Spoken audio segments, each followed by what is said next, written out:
મારો જન્મ આ રાયગઢની અંદર જ છે. 100 વર્ષથી રહીએ છીએ.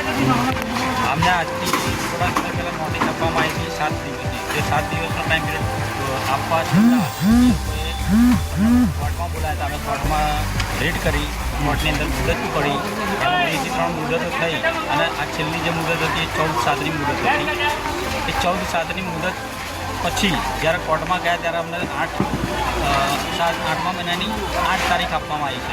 હવે આજે ઓચિંતું એકદમથી એ લોકો ખબર નહીં કયા કોઈ આધાર પુરાવા વગર કોઈ પણ પ્રકારનું લખાણ કે કંઈ પણ લેટર બોલાયા વગર અમારા ઘરો તોડવા માટે પોલીસના બોલાવી પ્રાઇવેટ બાઉન્સરો એ લોકોને લઈને આવ્યા અને અમે કાગળિયા માંગ્યા. ના તો કોઈ કાગળ માંગ્યા, ના તો કોઈ નોટિસ અગાઉથી આપવામાં આવી તોડવા માટે.